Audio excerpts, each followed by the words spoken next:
Good afternoon. I'm Lieutenant Colonel Simon Flake from the Army Reserve Strategic Communications. This afternoon, I am moderating the Chief of Army Reserve's Association of the United States Army panel discussion. Over the next hour, we will discuss several topics in line with the CAR's AUSA theme, Adapting Now and for the Future Environment. It is with great honor that I introduce Lieutenant General Jody J. Daniels, the 34th Chief of Army Reserve and 9th Commanding General, United States Army Reserve Command.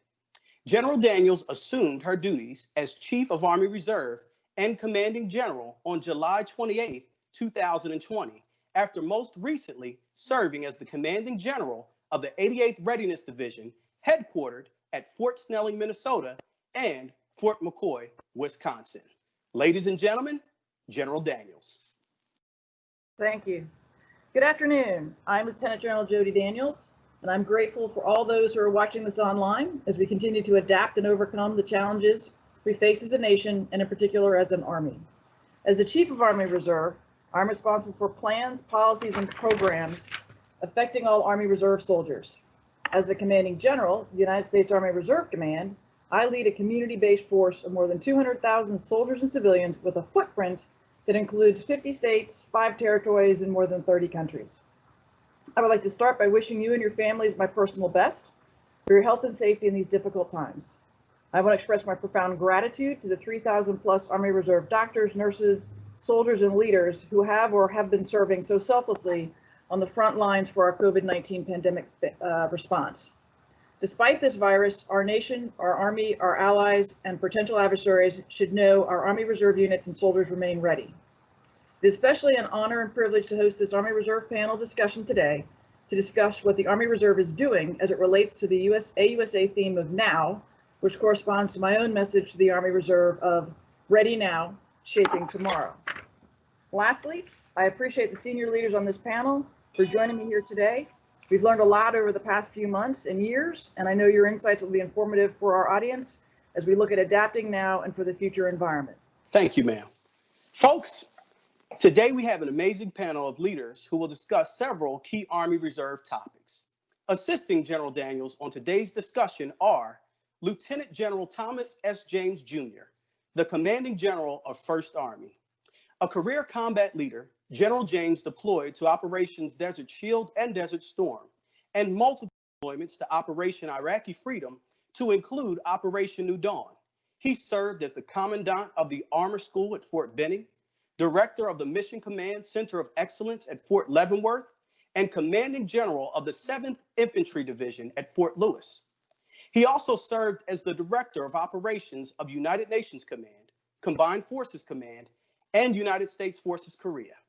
As the 39th Commanding General of 1st Army, he serves as U.S. Force Command's designated coordinating authority for the implementation of Army Total Force Policy. Our second panelist is Major General Greg Moser, Commanding General of the 377th Theater Sustainment Command, the largest 2-star command in the Department of Defense with more than 35,000 soldiers. He leads the nationwide logistics effort on behalf of Army North for the coronavirus response. He has an extensive background in operational level focused and sustainable readiness from serving as the commander of the 364th Expeditionary Sustainment Command from 2014 to 2018. General Moser also served as the assistant to the Deputy Commanding General, Readiness, at the United States Army Reserve Command Headquarters. His experience in those assignments will help inform today's topics. Our third panelist is Major General Jonathan Woodson, the Commanding General of Army Reserve Medical Command. He has an extensive background in providing medical, dental, veterinary services, as well as assistance to civil authorities during an emergency or disaster. From 2010 to 2016, following his appointment by President Barack Obama, he served as the Assistant Secretary of Defense for Health Affairs for the United States Department of Defense. In this role, he served as the principal advisor to the Secretary of Defense for all health and force health protection related issues. He also oversaw the effective execution of the Department of Defense's medical mission. This experience will help in the COVID pandemic discussions. Our final panel member is Brigadier General Dustin Schultz, the Office of the Chief of Army Reserve G357. General Schultz develops, articulates, and advances strategies, plans, and policies for the Army Reserve. Some of her previous assignments include United States Army Reserve Command G357 and Commanding General of the 1st Mission Support Command at Fort Buchanan, Puerto Rico, where she led the Army Reserve response to Hurricanes Maria and Irma. Her experience in those assignments will help inform today's topics. So let's get started with the discussion. Topic number 1.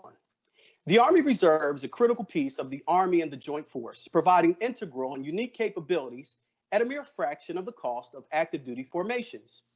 Over the past several years, the Army Reserve initiated a major shift in posture away from a rotational model to a force with sustained levels of readiness and a renewed emphasis on the field craft necessary to deploy, fight, and win against peer threats.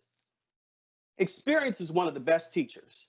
What have we changed or sustained based off of lessons learned in the past in regard to future personnel, equipment, supply, and training readiness issues in the A, run-up to Korea in 2017, B, focused to sustainable readiness, or C, the COVID-19 response? Our first topic lead is General Moser. The overall thought that will be common throughout my response is that soldiers must be prepared to quickly adapt to and meet the needs of new missions and threats. And I'll give a quick thought on each of the 3 areas you mentioned. In the run-up to Korea, we had about 6 months to prepare for what we felt was going to be an imminent deployment of the ESC. And there's nothing like that crucible to really crystallize and focus a leader's attention on where are our gaps, what do we need to do. And as I huddled with my team, we realized that it was in the individual soldier training. It was in the Army warrior tasks and battle drills. It was survival skills. If we couldn't do those, we may not have a force around to do the collective task. So that's what we trained on. That was the big lesson that we took away. And that carries over into the next item, which is the transition from focus to sustainable readiness. Because survivability skills will still be the foundation upon which all of our collective training will rest. There's an additional key point that enters when we start talking about sustainable readiness, and that's the P in PRS&T, which is personnel readiness. We've known for years that demographics in America, which is where people live, doesn't necessarily match with where units are stationed. And trained soldiers are the heart of our readiness. So it's important for us to be able to have a method by which we can pull the people in at the right grade, the right skill level, to a unit that needs to deploy so that we can get them into the fight with all of its trained personnel. That type of strategy is going to need to continue as we go into sustainable readiness. But we can, through proper planning of unit placement in the future, through recruiting and retention efforts to both attract and keep the people where units are stationed, reduce our dependence on that aggregation strategy to bring the people to the units. Finally, in the COVID-19 response, having soldiers trained in the basic skills that I talked about and having an aggregation plan, both of those speak to an increased ability to mobilize quickly. And that's precisely what we learned. That was our big lesson from the COVID-19 response. The mobilization of our entire TSE headquarters was done within weeks after receiving the request for forces. That's really fast for any reserve unit, but I think that that's typical for what I see in the Army North mission set. Anything we do for Army North is probably going to be a no notice or short notice event. So our mobilization mission requires us to work seamlessly with Army North. We have to train on battle rhythms, processes and procedures, integrate with their staff, and be ready to pick up at a moment's notice. That's how we deliver readiness to Army North in our mobilization mission. I just have to build on what General Moser just said. In Korea, we faced a single enemy scenario, this needing a fast aggregation strategy that was almost singularly geographically focused. So as we looked at ourselves and as we move forward, the run-up to Korea taught us to develop processes to quickly cross-level personnel, equipment, supplies, soldiers, trained soldiers. But as General Moser said, the heart of our formation are our soldiers, trained, ready soldiers. So as we look at ourselves and we bring combat power into theater, it's about getting sufficient capability in a timely manner to the right place at the right time. And we have to understand that calculus, and we have to be able to do it effectively. As a number of near-peer adversaries grow in our world today, we've improved our capability to provide trained and ready soldiers and units on expeditionary operations across the globe. And so it helped us understand at an individual level and at a unit level, par none, we needed to be ready now. During COVID-19, it became apparent that aggressive aggregation wasn't enough. That ready now concept that I keep on saying that is key and fundamental to General Daniels' strategy is the units we had prepared to deploy on short notice and supported contingency operations were not the ones needed for COVID-19. We needed flexibility and processes that sustained individual and collective readiness to respond to the challenges. And our utilization of the Urban Augmentation Medical Task Force also proved our ability to dynamically get after that. Subject to your questions in the future, I know they're coming. I'll turn it over to Lieutenant General James. I want to start by thanking General Daniels for inviting me to participate on this panel with my Army Reserve teammates. And I got to tell you, it warms my heart that you picked an armor lieutenant colonel to moderate. A couple of things that I want to start off with that are general in nature, and then I'll hit the 3 points in the question. The first one that I've learned, and I've always known, but learn every day in this job, that we cannot and will not win a war without the Army Reserve. Matter of fact, we cannot do steady state gift map related things without the reserve. Critically important to protecting our nation, and I respect that. The second part is there's a chain of command in the Army Reserve. And what we do in First Army is we enable that chain of command to generate readiness and mobilization capability.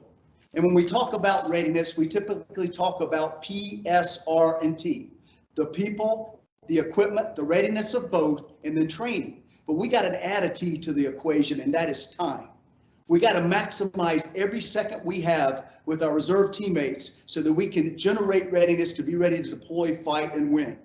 And that's a challenge for us because there's not all that much time. So we look deep, we prioritize, and we resource training, collective and individual, to help our teammates do that. Because we look at the problem 24/7, 365. And that is, we are a resource to the leadership within the Army Reserve. And that's important to us. The other thing is we got to prioritize. The idea of doing everything, we cannot do it. We have to do what is essential. What are those readiness essential things for the technical and tactical skills that enable us to deploy, fight, and win? General Garrett made it very easy on us. He said, we want you to focus on the platoon and below to fight and win at the point of contact. Master the fundamentals. And so that's what we focus on in our collective effort and our individual effort. And I think that that pays off over time. Now, let me start with the Korea buildup. So I was the UCJ-3 in Korea on the peninsula during the time that we were going to fight the North Koreans next Thursday. And that was what we thought. Just ask General Milley. But that was an attitude that he took to get us ready in the competition phase so that we could prevent conflict. And I tell you, I was over there and I believe it paid off. And for a couple of reasons. One is we set the theater with ammunition, equipment, and other things. But more importantly, we prepared the force that was to deploy as part of the TIPFID to reinforce the war plan. And we were able to do that in such a way that Kim Jong-un in North Korea saw it and said, wait a minute, this is probably not a very good idea. And we start thinking about strategy. Our ability to mobilize our Army Reserve and get them where they need to be with the skills required is huge. I mean, that makes a strategic impact. And so that's what y'all do for a living, and we help you do it. Now, the SRM, I think the Sustainable Readiness Model is the way to go, because when we were preparing for Korea, we had these focused ready units, and that created a whole lot of forces that had to be ready to go pretty doggone quick. And as General Garrett would say, that's not sustainable. So we got to come up with something that in steady state we can sustain a certain readiness level and then be prepared to expand as required and expand rapidly. And so I think the Sustainable Readiness Model does that better. The The FRU, we had too many people who were pulling away from their employers and families to train them up to get a readiness level, and that was adversely impacting the formation. And so I think that we got a better way to do this. I've even talked to General Daniels about maybe in-place home station mobilization capability to kind of reduce some of that time as well, and we'll continue to look at that. The last part is COVID. You know, our 2 active MFGIs, we have one at North Fort Hood and we have one at Fort Bliss. They never stopped training. We collective trained throughout COVID. We were building an airplane while in flight. We realized that we had to control it. So we had what we came up with, a concept called cohort controlled monitoring, where we identified individual tasks, which were wear your mask, socially distance, wash your hands. If you have symptoms, report quickly. Those were individual. The collective tasks were small units training together, monitoring closely, so that if we did have an infection or somebody with a symptom, we would do the contact tracing, we would put them into isolation as required, or even put them in quarantine as required. But then as soon as possible, we would transition back into training. So we've learned a lot over the last couple of years on how to mobilize and deploy our Army Reserve. And I look forward to continuing the discussion. Thank you very much. Just want to chime in real quickly. Thank you all for these great responses. A lot of insights have been gleaned as we went from a very robust response to a crisis to a much smaller, in-home, in-place, less equipment, less training, move it at the speed of lightning to get out to a homeland response. And we've learned a lot from these 2 very different scenarios that we're going to take forward as we look at what we call multi-domain operations and large-scale operations in the future. So thank you. Over. Moving on to topic number 2. Historically, militaries have suffered far more from disease than from combat casualties. To protect the force in order to protect the nation. During the COVID-19 pandemic, U.S. Army Reserve personnel must abide by prescribed health protection conditions and measures which can severely inhibit the normal operations of reserve units already limited in terms of frequency of and access to training. How do you, as Army Reserve senior leaders, build trust and confidence so subordinate commanders can act to safeguard the health, safety, and welfare of soldiers, families, and communities, while continuing to conduct collective training events and battle assemblies as troop program unit soldiers travel from distant points to train at various locations? What have we done to reverse any readiness losses, and how can we continue to recover readiness during the pandemic? Yes, again, thanks for the question. You know, since the time of the Revolutionary War and the Continental Army, the Army has focused on force health protection and public health measures to preserve the fighting strength. And so this is no different. This should be considered a core competency. So collective training can be reestablished and accomplished by employing disciplined public health measures, such as the use of face coverings, keeping distance when possible, hand washing, symptom monitoring, and COVID testing. In Operation Ready Warrior, this was carried out with success, and as a result, the collective training was carried and performed without significant issues with outbreak of disease. And it was done by employing these measures across the force. Pre-screening of troops for symptoms and exposure and keeping cohorts together are important in minimizing the potential for outbreaks. It is important that individual soldiers and commanders see themselves as responsible for protecting the force by practicing good discipline and hygiene and adhering to all of these protocols. So I'd say that the 377th has worked to build trust, and that's fundamental to safely resuming collective training. We as a headquarters have been mobilized now for the COVID response for about 6 months. And we've had an extremely low incidence of COVID in our headquarters and also among the medical providers, those units that are out in the hospitals actually treating COVID positive patients. And I attribute that to what others have already said. There's 4 factors that I really am diligent about putting into place for any of our forces. Number 1, the daily screenings, which is monitoring the symptoms. Number 2, mandatory PPE wear. Now, for most of us, that's just a mask, but for a provider, it's more than that. Social distancing and the personal hygiene, sanitizing your hands. Those 4 things have made all the difference for us. And we continue to demonstrate that by diligently enforcing that, we can get a lot of things done safely. And we have to get back to collective training to reverse any readiness losses that might be out there. And I've got some examples of how that can be done. We had over 300 people in our TSE headquarters mobilized within our buildings for 2 months earlier this year. Now, we made some modifications. We moved people into places that weren't normally office space. We took out drill hall, we put in some dividers, we spread people out, we strung cables and made the workstations in there. But the point is, by following those disciplines, we made it through with that many people in a relatively confined space with very few incidents of COVID. The 4th ESC, who is working with us on Army North response to COVID, they've been doing multiple FTXs.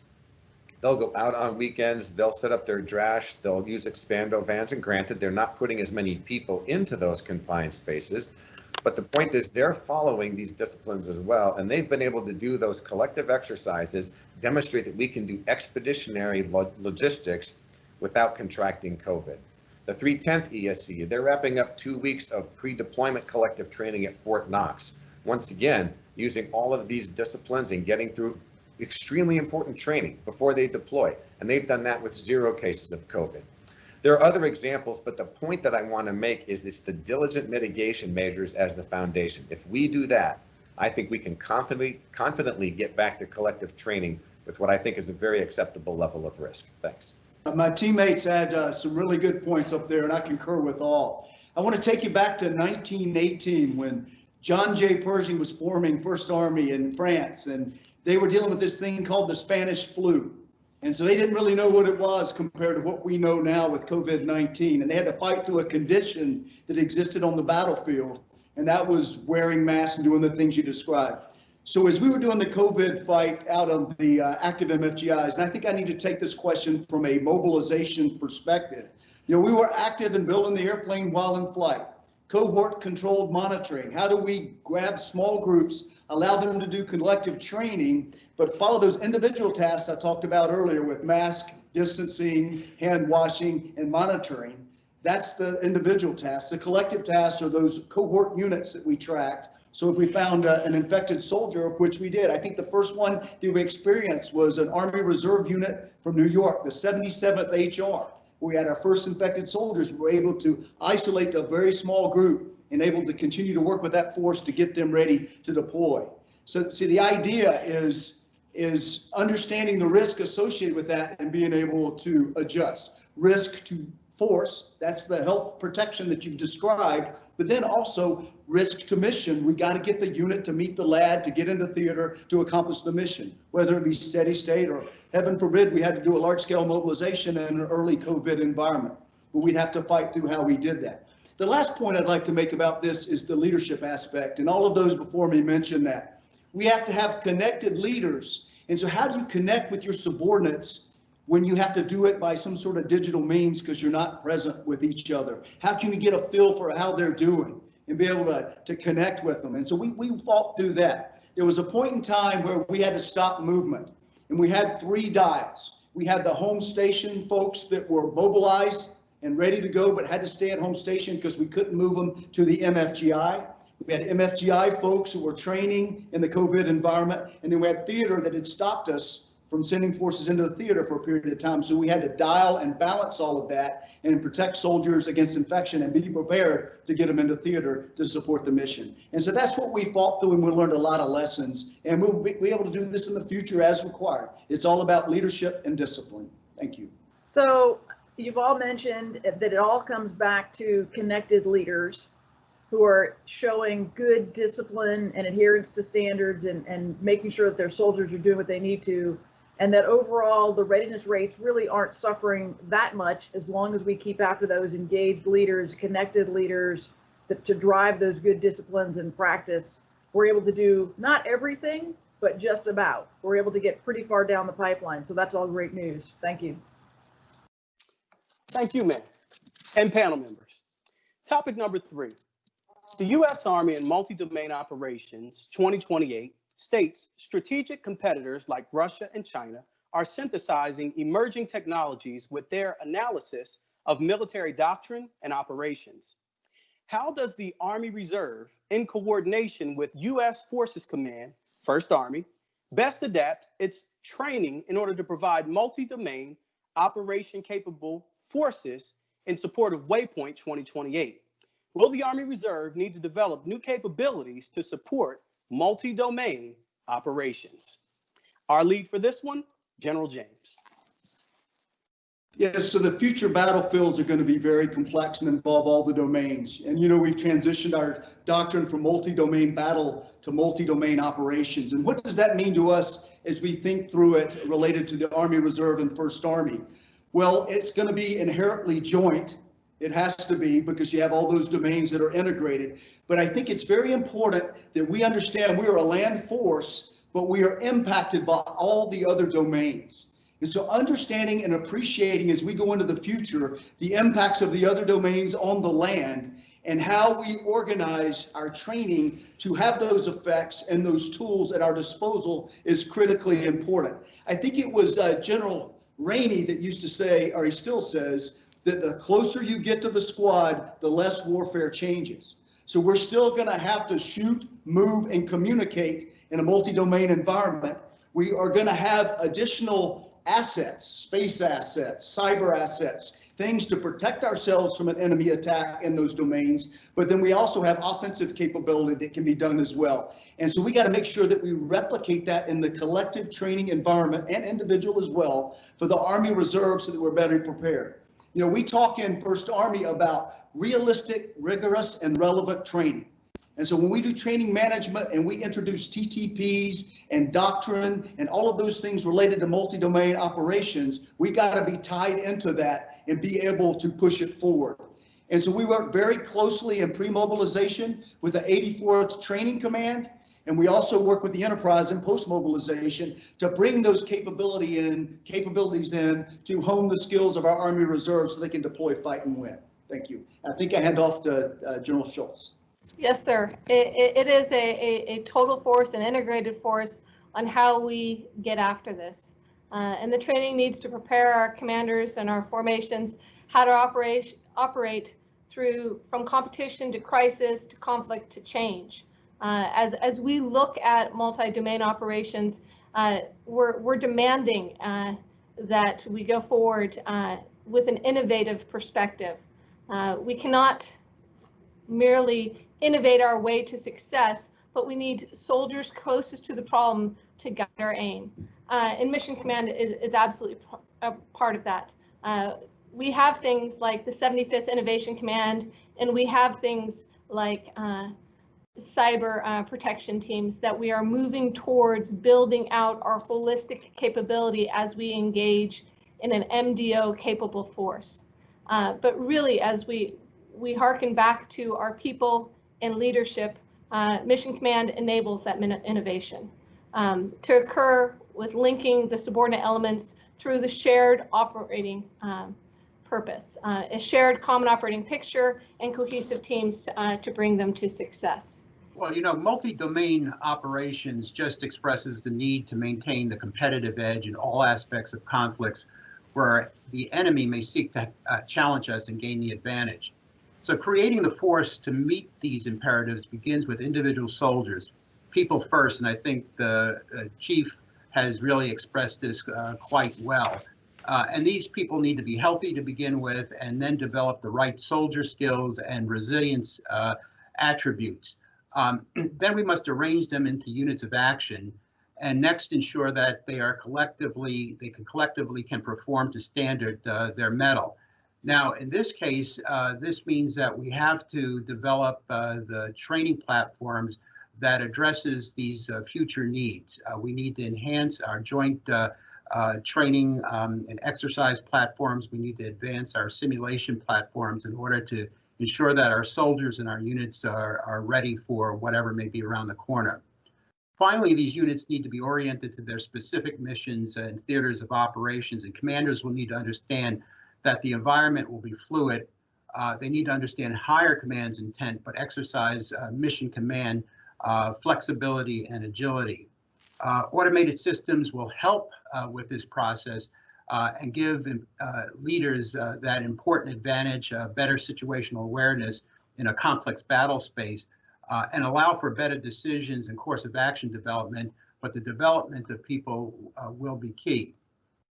So building a force that is ready for the future fight requires us to ensure that the troops are not only trained in their soldiering skills, but have the right other mental attributes to prevail. And we must exercise these battle formations, but we must also make sure the leaders are resilient, agile, flexible, critical thinkers who can execute in a volatile, complex, uncertain, and ambiguous environment. So I want to thank the panel members for coming with some pretty consistent themes throughout each of their different responses and perspectives related to, yes, we're going to be operating in a contested environment. We're going to be needing to tap into joint capabilities. So we have to make sure that what we're doing along the way is realistic and it's relevant as we look at not only mastering those fundamentals at the individual level, but then growing folks in their mission command capabilities and understanding and being able to work in that environment and be confident leaders as they execute mission command is going to be critical to our success. So we're not necessarily changing a lot. I think we're just further developing our people to be stronger and more agile as they go forward. Thank you. Thank you, ma'am. This concludes the panel discussion part of the seminar. We will now field questions submitted from across the Army Reserve. When will we be getting back to more traditional training? I know that we have some guidelines regarding COVID, but there has been a couple events of training that we missed out on because of COVID. I was just wondering, will we be making that up anytime soon? That's a great question, and we all got hit in the face when COVID hit us. We all paused as a nation, and it left a lot of people frozen. And what we have to recognize is we've worked through that. We've, as articulated, we've developed different tactics, techniques, and procedures to enable commanders and leaders to get after training, to get after individual training, and to get after training as units within bubbles, as we have articulated. And it's been really remarkable to see.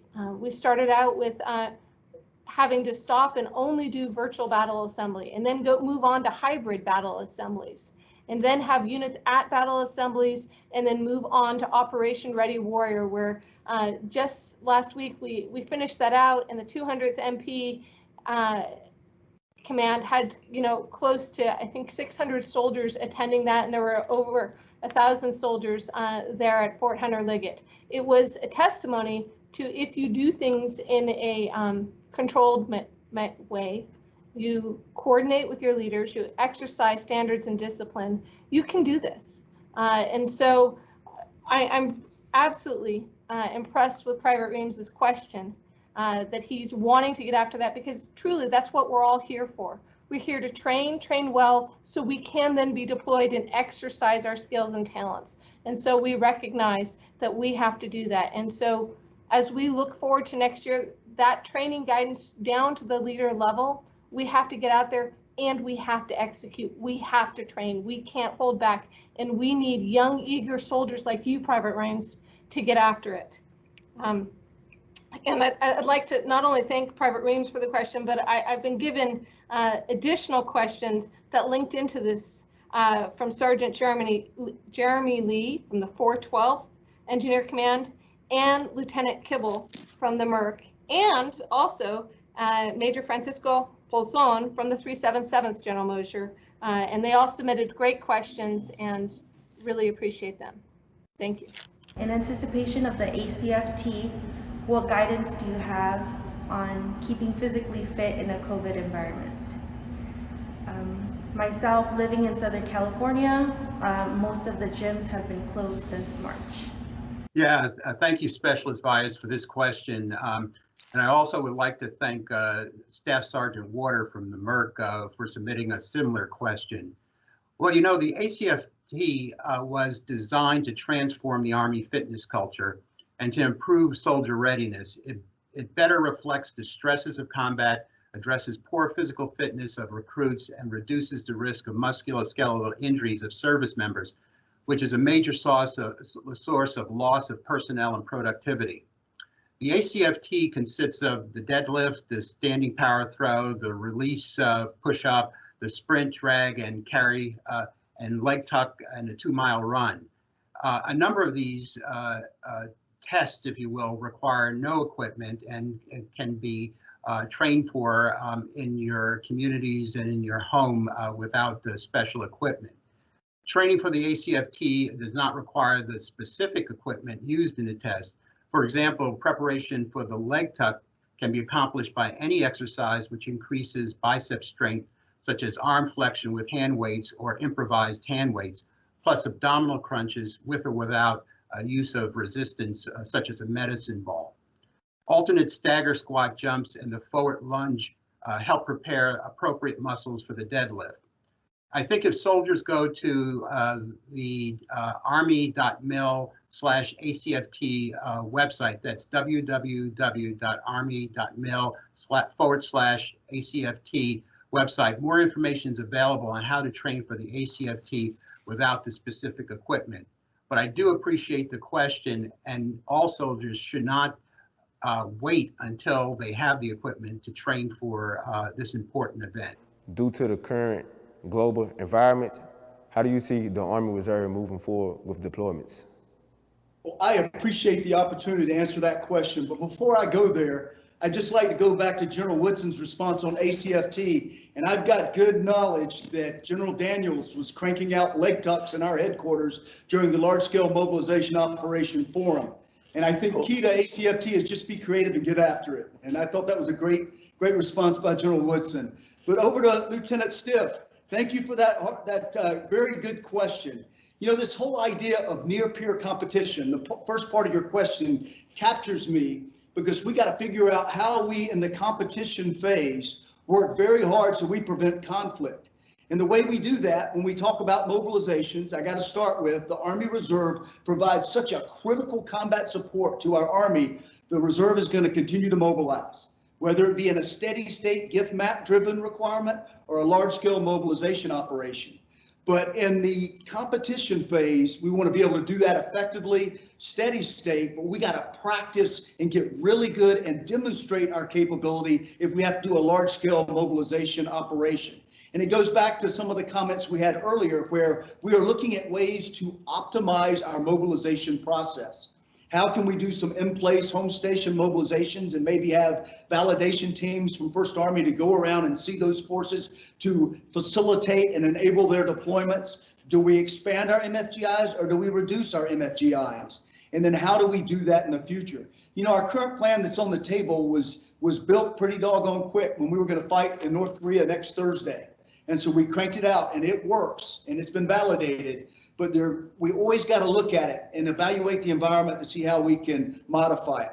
I can assure you that the Army Reserve is going to continue to mobilize to support steady state just because of your capabilities are so important. I see you're an engineer, and your engineer capabilities are important all over the world, and especially important as we do large-scale mobilization operations. So thank you for your service and leadership, and I look forward to seeing you on the battlefield someday. Thank you. How can the Army Reserve continue to bridge the civilian-military divide to effectively recruit and sustain the force? Well, again, thank you for a great question. You know, the Army Reserve is a vitally important connection of our Army to our communities across America. We collectively represent a part of that 1% of citizens that serve.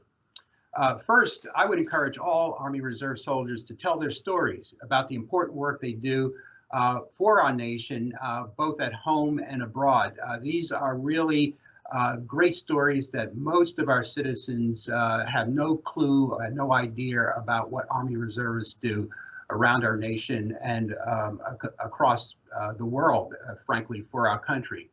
Secondly, we need to continue to attract our skilled fellow citizens to serve in our ranks by maintaining the integrity of our values-based organization, which honors loyalty, duty, respect, and courage. And in this time of social unrest, we need to focus on those core values of what it means to be loyal to the Constitution, of what duty means. It means doing your job and doing it well. Of respect, what respect means. It means respecting the input and contributions of all of our fellow soldiers and fellow citizens, no matter what their gender, race, or background may be. And then it takes courage to stand up for individuals who are actually being put upon or assaulted or otherwise not being protected by the system. So we have to have that personal courage. As the Army Reserve, we also need to continue to evolve and create the balance between military service and private life.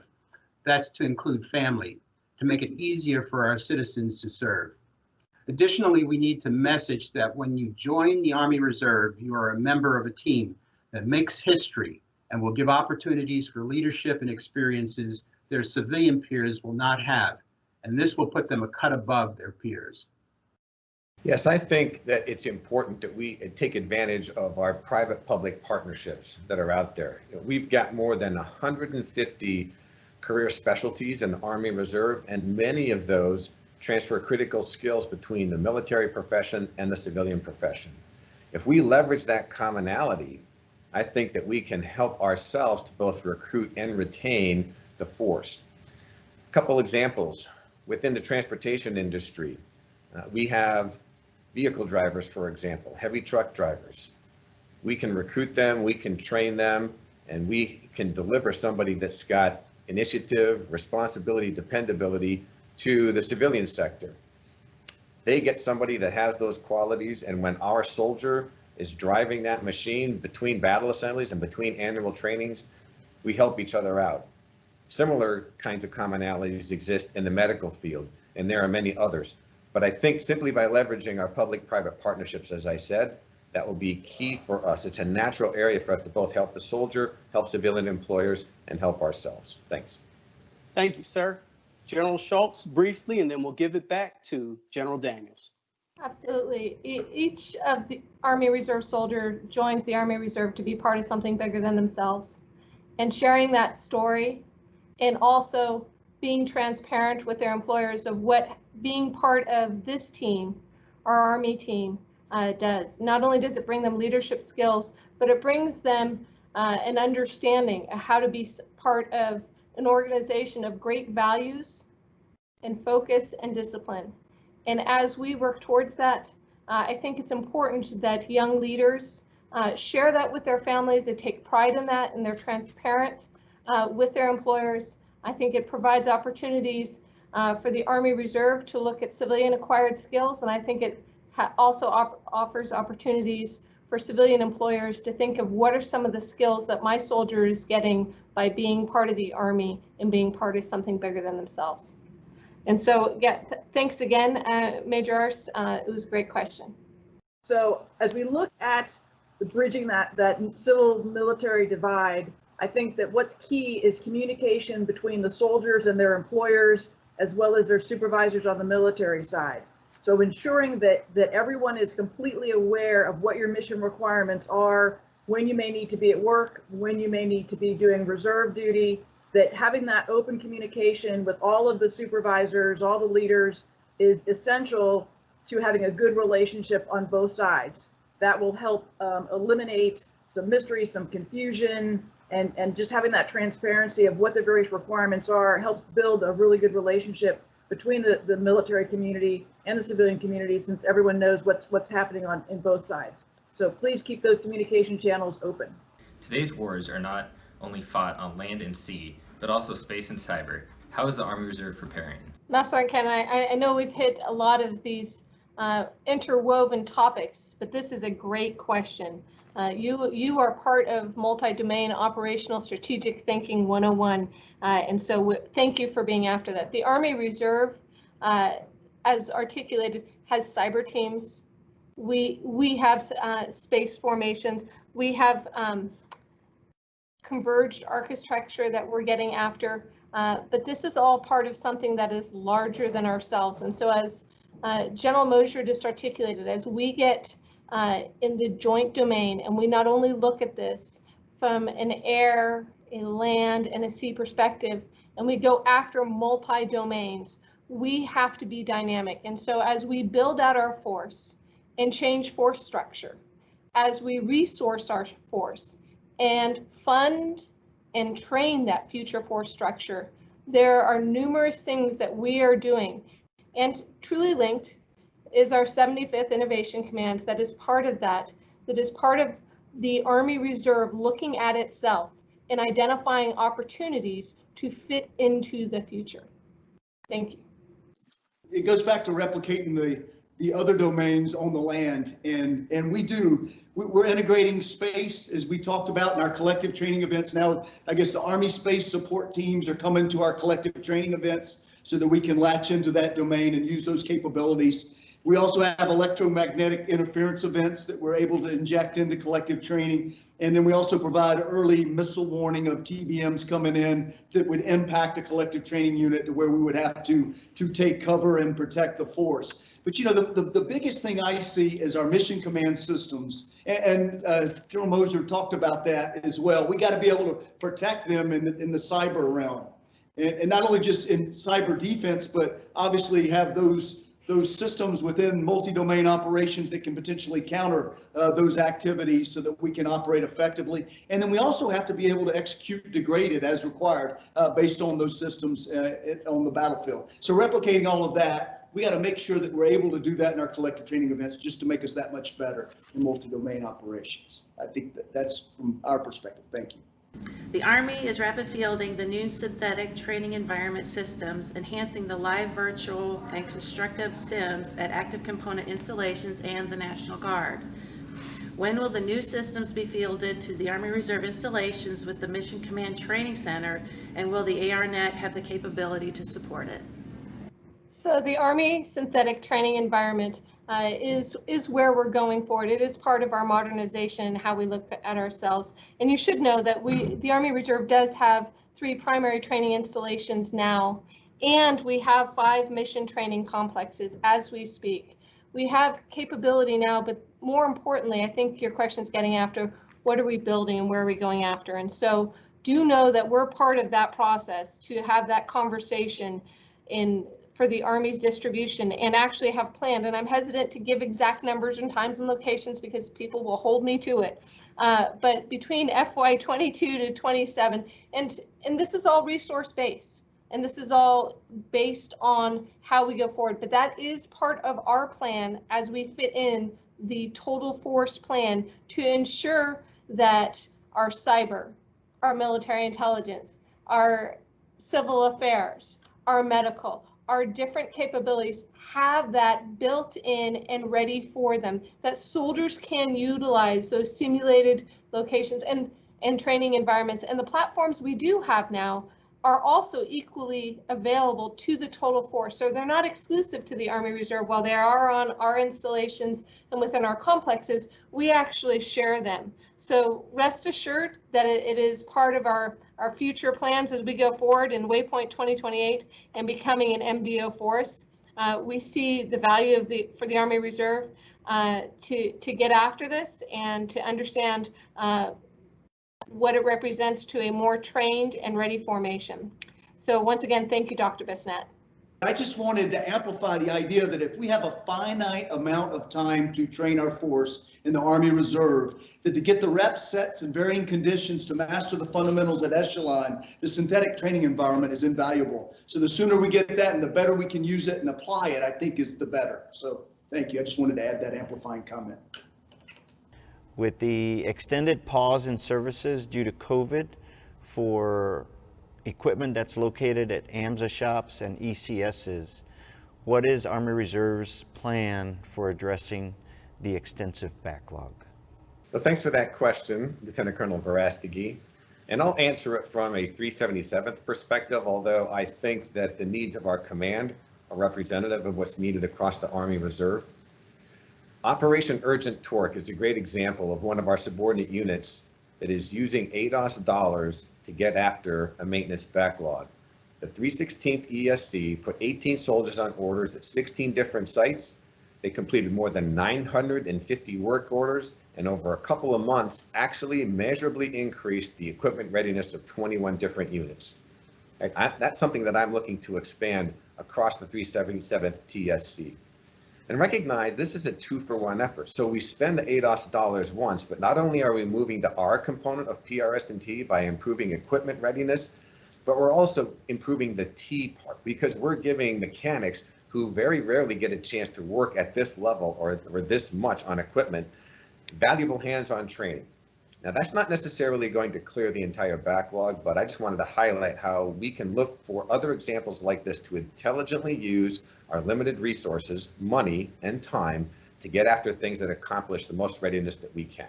Thanks. So coupled with that, we're holistically looking at ourselves. When we look at rearm and modernization and mobilizations and training and the PRS&T, we've got to look at ourselves at scale, and we've got to do every exercise smartly. We've got to do every training rep smartly. So if we can fix our own equipment, or if we can train as we also are exercising our capability at an MFGI, those type of things are things that we're getting after. And so as we restructure our training platforms and look at ourselves to be smarter and more engaged, and sometimes that's going to mean that our equipment sets for training possibly will reduce, or they will go to places that make more sense for our formations to utilize them. And so we're having that conversation at the leadership level to be able to create a more effective plan. But the reality is, at the unit level, you have a lot of great ideas, and we need your ideas. We need your thoughts. We need your feedback. And as we flatten comms, we need to hear the things that are working, because everything what General Moser just said to what the soldiers seeing on the ground as they're going through and preparing for their upcoming mobilization, and they think, if we only had this, we need that feedback and we want it, and we look forward to it. So really do appreciate that question. Thank you. Thank you, ma'am. So I'm going to jump in on this one as well, which is, it sounded like the colonel thinks that there was actually a pause in services. That was not the case. Our military technicians were on the job every day. They were considered essential personnel. And since you can't, do wrench turning from a distance, and you can do it from social distances, they were in the shops every single day. They were working hard unless they were an at-risk person. So there was a lot that has been done and continued to be done, ever since the stop movement and COVID-19, pandemic has sort of commenced. Those individuals have been hard at work getting after all those services and all those maintenance activities that needed to be done, in addition to those hands-on training events that we've been able to add in to augment those mechanics. So I don't believe that we've had an increase in a backlog. In fact, we've probably decreased it, because we haven't had as many vehicles out and about doing as much equipment in motion as we would historically have had during a normal summer AT kind of cycle. So I think that we're in pretty good shape and we're continuing to improve. But if you've got soldiers that need to do a mission, every single RD has spaces available and is looking for those individuals to come and do hands-on training to augment their existing capabilities. Thanks. Thank you, soldiers and panel members, for your participation. This concludes the Chief of Army Reserve seminar. Ma'am, the floor is yours. So I'd like to start with a big thanks to all of our panel members today: Lieutenant General James, Major General Moser, Major General Woodson, and General Schultz, for making this panel a constructive and open exchange of ideas. This would have only been possible through your commitment of time and effort, so thank you for that. Given all of your other responsibilities, we really appreciate it. We also thank you for your continued commitment to the values and mission of the U.S. Army, the Army Reserve, and our great nation. For those joining us online, I hope that you found the panel to be informative and worthwhile. As I stated in my initial message to the force, my priorities are in line with those of the Chief of Staff of the Army. People are our most important weapon system, and they accomplish the critical work that ensures our units are ready, modernized, and capable to ensure victory. My charge to our team is this: treat one another with dignity and respect at all times. I'd like to foster a mindset of teamwork, continuous learning, and growth, so our soldiers could desire to continue to serve and to lead. And I believe that this culture of teamwork and growth is essential to our future. Now more than ever, America needs a powerful and resilient Federal Reserve Force ready to deliver vital capabilities both on the battlefield and in the homeland, fulfilling our integral role as a critical force provider for the Army and the Joint Force. We will continue to leverage our strong foundation of readiness to shape the Army Reserve for tomorrow. The journey that we are on together includes many challenges, but we're ready now, and we will shape our Army Reserve for the demands of tomorrow. Ready now, shaping tomorrow. Ladies and gentlemen, Lieutenant General Daniels will present the General Walter T. Kirwan Jr. Award to the 259th Expeditionary Military Intelligence Brigade. General Walter T. Kirwan Jr. was a strong advocate of the total Army concept that so richly describes today's Army. The programs he initiated resulted in significant improvements in the readiness of the Army Reserve and the Army National Guard. The Kirwan Award was first established in 1976 after the former U.S. Army Vice Chief of Staff, who served as the first commander of the U.S. Army Forces Command. The 259th Expeditionary Military Intelligence Brigade, located in Tumwater, Washington, is being presented the Walter T. Kirwan Jr. Award for being recognized as the top performing Army Reserve unit in the country for achieving the highest standards in training and readiness. Evaluation criteria for the award include the areas of assigned personnel strength, percentage of personnel qualified in their duty position, attendance at monthly drill weekends and annual training, individual weapons qualification, and physical fitness test scores, as well as an effective maintenance program. Receiving the award is Colonel Andrew L. Featherston, the Brigade Commander, and Command Sergeant Major John R. Hilton, the Brigade Command Sergeant Major of the 259th Expeditionary Military Intelligence Brigade. General Daniels. I'm thrilled today to present the General Walter T. Kirwan Award to the 259th Expeditionary Military Intelligence Brigade for their excellence in training and readiness. Normally, the award is presented during the Guard and Reserve Breakfast event during the AUSA conference. As with the rest of the conference, this will be a virtual presentation. As many of you know, the award is named after General Kirwan, who served as the first commander of FORSCOM and later served as the Army Vice Chief of Staff. This prestigious award recognizes superior Guard and Reserve units and their outstanding accomplishments and readiness. Accepting the award today from the 259th are Colonel Andrew Featherston, Commander, and Command Sergeant Major John Hilton, Command Sergeant Major. Also joining them are Brigadier General Terry Boris, Commanding General, and Command Sergeant Major Brian Bertizan, Command Sergeant Major of the Military Intelligence Readiness Command, the 259th's higher headquarters. Congratulations on this recognition, and I will turn it over to Colonel Featherston for remarks. Distinguished guests, ladies and gentlemen, good morning or afternoon, wherever you may be joining us from.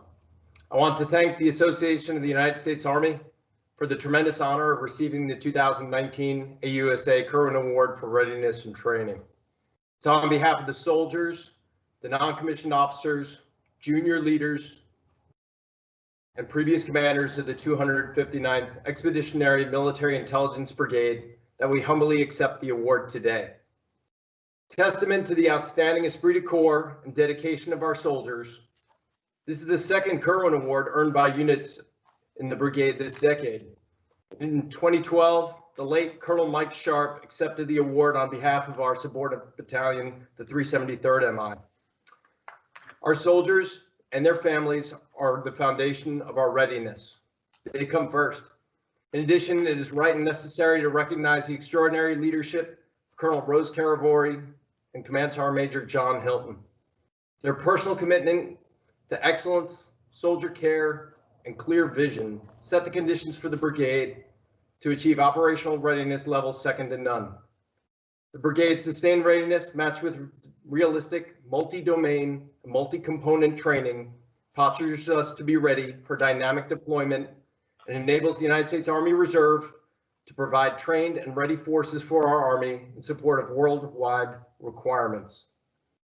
Many thanks to the leaders of the Military Intelligence Readiness Command, United States Army Reserve Command, and the Association of the United States Army for their support and recognition today. Thank you. Thank you, Colonel Featherston.